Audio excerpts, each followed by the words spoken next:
जय देव जय देव जय देव जय शिव मार्तंडा.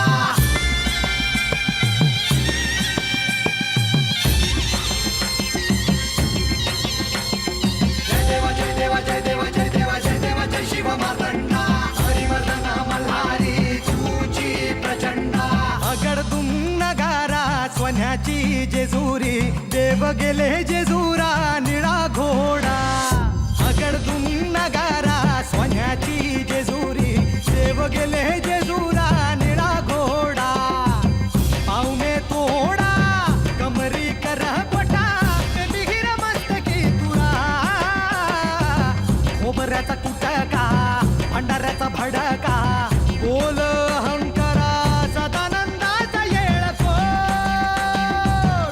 सदानंदाचा येळकोट. जय देव जय देव जय देव जय देव जय देव जय शिव मार्तंडा. जय देव जय देव जय देव जय देव जय देव जय शिव मार्तंडा. हरिवर्धन मल्हारी तुझी प्रचंडा. जय देव जय देव जय देव जय देव जय देव जय शिव मार्तंडा. हरिवर्धन मल्हारी तुझी प्रचंडा.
आज्या, ए आज्या.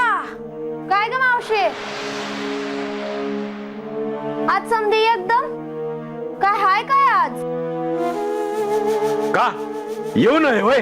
हा आज्या कुठे हाय? हाय बघा.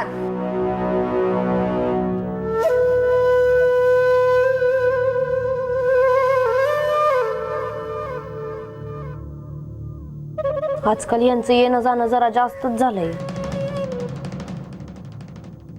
आजा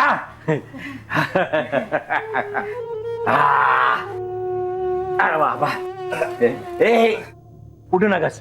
विश्रांती विश्रांती घेतो. आणि आज्या झाड पाल्याचा काढा घेतोयस ना वा? रंगा जा र बानूला विचारून ये काढा घ्यायची येळ झालीये का. जा. ए जा की काढा तयार झाला की नाही ते बघून ये. जा जा म्हणती ना. जातो की ऐक ना झालं हल्ली. आजा अरे बार बाबा जमतंय का? सावकाश सावकाश.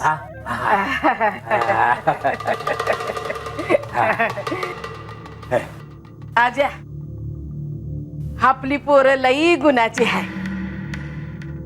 आपल्या आई बापाच्या शब्दाबाहेर नाही बघ. वय तर होय तुम्ही पर लय केलं बघा माझ्यासाठी. ए आजा असं काय बी बोलायचं नाही बघ. आता तू काय कमी केलं का आपल्या वस्तीसाठी? हा आता तुझ्यासाठी आम्ही एवढं बी करू शकणार नाही. आणि तू काय आम्हाला परका आहे र? हा तू आम्हाला आमच्या घरातल्या सारखाच आहे. आपल्या माणसासाठी करायचं नाही तर कुणासाठी करायचं? अरे ते चालू राहतंय रे. ते राहू दे. म्या काय म्हणत होते, आपली पोरं लई गुणाची हाय बघ. आपल्या शब्दाबाहेर नाही. अरे पाहता पाहता कवा मोठी झाली कळलंच नाही. होय मला तर अजून ती अशी लहान पोरासारखीच वाटतात बघ. हा माझी बानू, तुमचा रंग्या, मंजी अशी लहान पोरासारखी ना खेळताना दिसतात बघ कधी कधी. आता म्हणता म्हणता लग्नाचं वय झालंच की नाही हा अजय? हो.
ती काढा द्यायचा आहे का आज्याला? मी हाय अजून बाकड बघाया.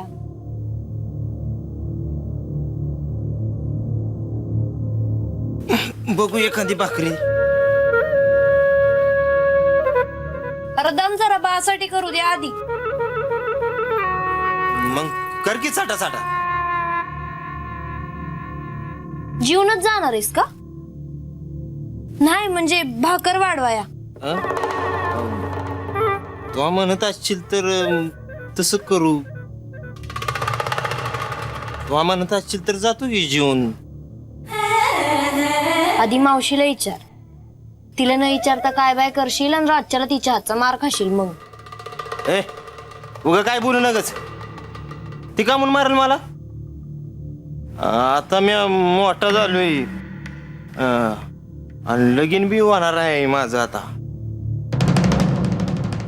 कल वाढू ना त्याचं काय करावं? काय म्हणलीस? काय नाही तुला काय बी नाही. आईनं पोरगी बी बघितली आम्हाला.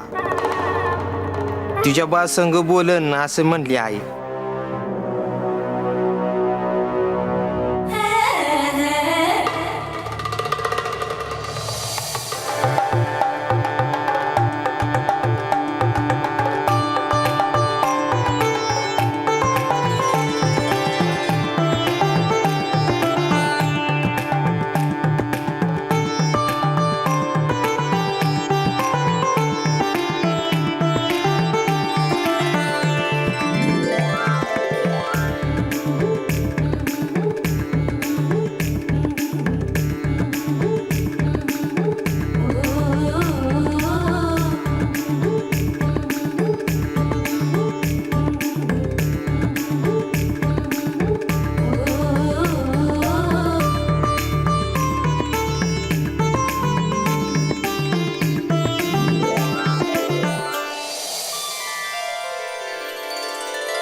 पहिली माझी ओळी, पहिला माझा नेम, तुळशी खाली राम, पोथी वाची, माऊलीची माया, शेजी कराया येती, गुळाची ही गोडी, साखरेला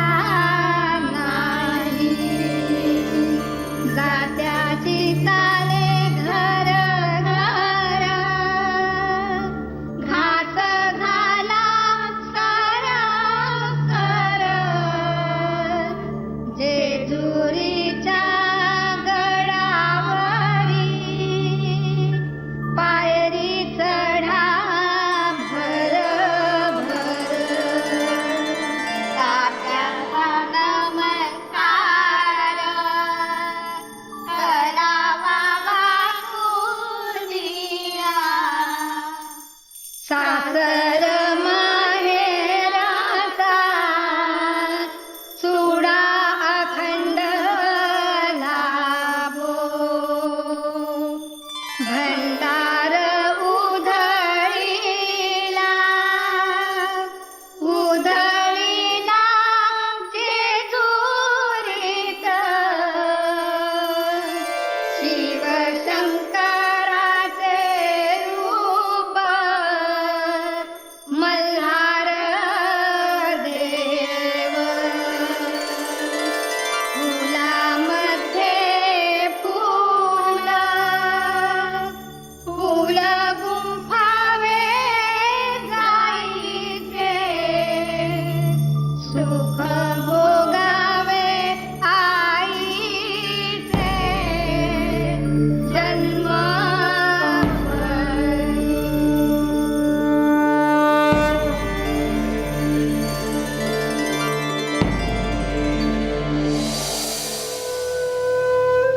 खरं आहे बघ.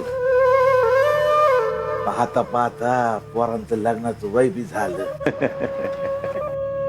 हे काय म्हणते आजा, रंगान बानू याच पाड्यात लहानाचं मोठं झालं. होय तर. दोघं बी एकत्रच खेळत होती आणि जेव्हा जेव्हा मी त्यांना बघते ना तवा तवा ते मला लक्ष्मी नारायणच वाटत्या. हा.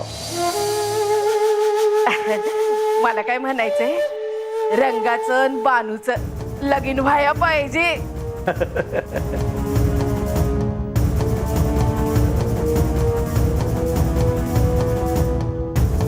आजा तुला बी वाटतंय ना रंगान बानूचं लगीन व्हाया पाहिजे? आता मला वाटून काय उपयोग ग, हा? काय म्हणजे कधी कधी मला बी वाटत ग, तर बानूच्या मनात काय हाय ना ते कळत नाही बघ. हा अरे मग विचार की तिला. हा हे बघ, आमचा रंग्या आमच्या शब्दाच्या बाहेर नाहीच का ग. मला काय वाटतंय या पुनवलाच लगीन लावून द्यावं त्यांचं. लय पुढं जायला न ग. हा नाही, म्हणजे ही बानूला काय वाटत ते तिला विचारायला हवं ना. हा हा. ते पुढचं पुढं पाहू. हा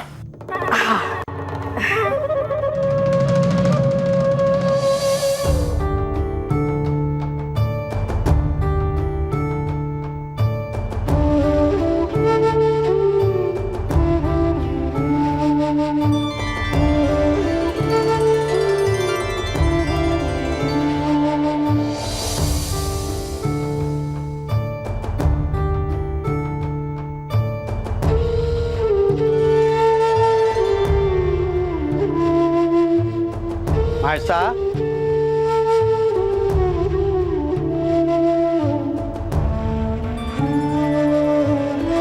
चला, विवाहाच्या पूर्वतयारीचा मुहूर्त पार पडला एकदाचा. मायानंदा, आता क्षणाची देखील उसंत मिळणार नाही आपल्याला. हो तर आता अगदी लग्नघर वाटतं आहे. अहो मला तर असं झालं होतं कधी एकदा विवाहाची सारी तयारी सुरू होते म्हणून. सगळं अगदी थाटामाटात झालं पाहिजे. हा गावातले लोक विचारत होते तिम्मा शेठच्या एकुलत्या एका मुलीचं लग्न आहे म्हणून. आम्हालाही सारा थाट पाहायचा आहे. अहो ते तर होणारच.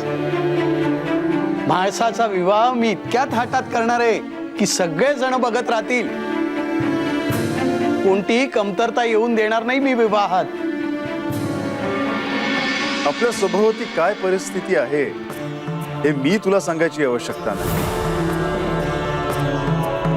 अजूनही रोज अनेक लोक उपाशी झोपतात. पाऊस असो, थंडी असो, अनेकांच्या अंगावर पुरेसे वस्त्रही नाही. आणि असे असताना आपण विवाह सोहळ्यात संपत्तीची उधळण करायची का? असा लोकांचे दुःख दूर करणे, त्यांच्या आयुष्यात आनंद आणणे हे माझे दायित्व आहे. आणि पर्यायाने ते तुझे सुद्धा व्हावे अशी माझी इच्छा आहे. बाबा, मला तुमच्याशी म्हणजे तुम्हा दोघांशी थोडं बोलायचं होतं. बाबा, तुम्ही म्हणताय तसंच थाटामाटात माझा विवाह व्हावा अशी माझी देखील इच्छा आहे. विवाह संदर्भात माझं त्यांच्याशी बोलणं झालं. विवाह कसा पार पडावा या संदर्भात त्यांनी आपले विचार मांडले. त्यांनी मला एकच प्रश्न विचारला की आपल्याला विवाहाची आस आहे की विवाह सोहळ्याची.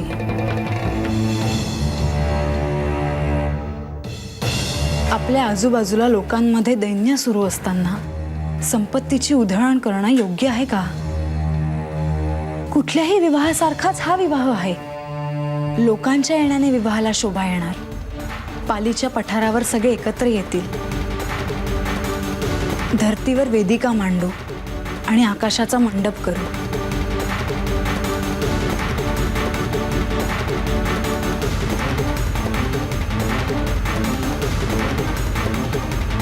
मलाही आधी त्यांचं म्हणणं पटलं नाही. नंतर मी नीट विचार केला आणि मला एक गोष्ट जाणवली की विवाह सोहळ्यापेक्षा मला विवाहाची ओढ आहे.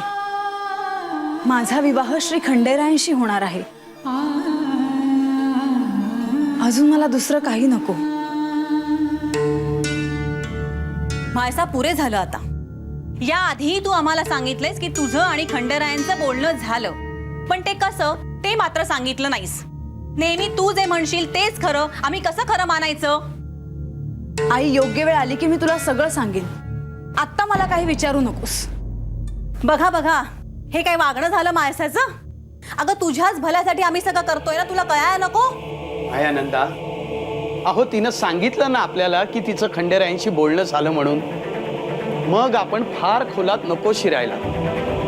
मायसा, माझा तुझ्यावर विश्वास आहे आणि खंडेरायांनी निर्णय घेतला असेल तर तो योग्यच असेल. बाबा, त्यांनी मला तुम्हाला एक निरोप द्यायला सांगितला. ते म्हणाले की तुझ्या कुटुंबियांना पालीला एक भेट देण्याची आठवण कर. म्हणजे विवाह कार्याची व्यवस्था करणं सोपं जाईल. पालीला आत्ता? अहो, अजून इथली तयारी पूर्ण नाही झाली आणि पालीला कशाला जायचंय?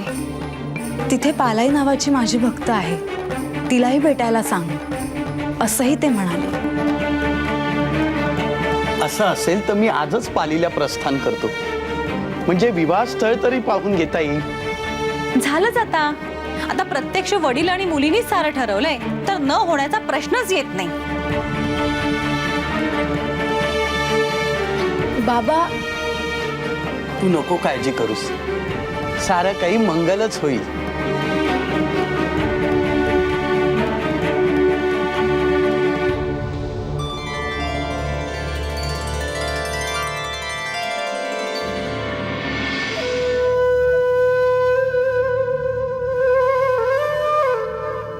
अरे बा, उठला सोय झोपेत न.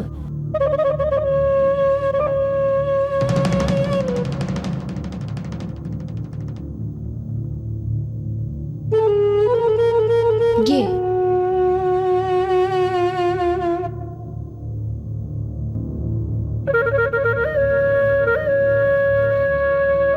बरं वाटतंय ना हो आता?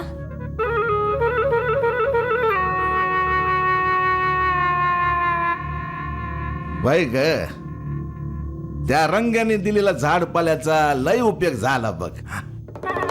आता बरं वाटतंय मला. मी आजी तुला काय बाय खायला करून घातलंय ना, त्यामुळे बरं वाटतंय बघ तुला. अग ते आहेच की.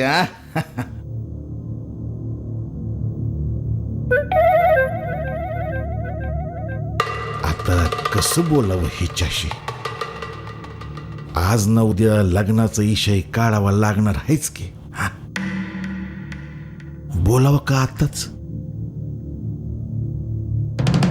जरा आडून आडून विचारायला हवं. खंडोबा घरला येणार आहेत हे आज सांगावं का बाला?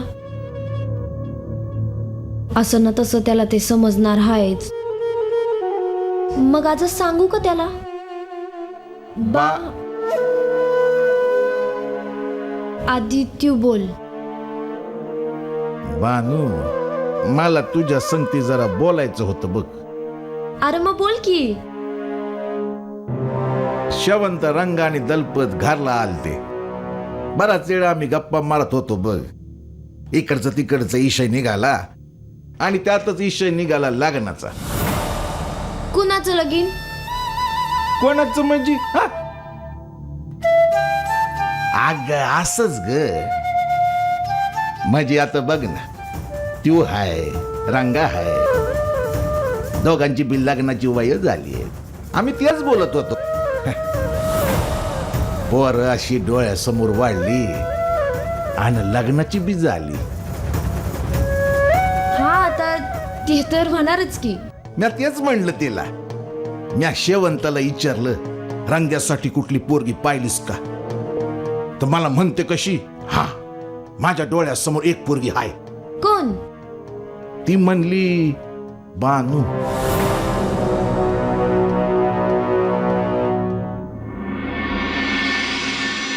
आजकाल या रंगाचं मावशीचं घरला येणं जाणं लय वाढलंय.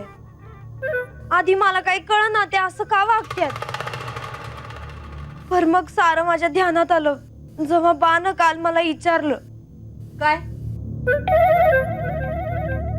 माझ्या आणि रंगाच्या लग्नाचं. काय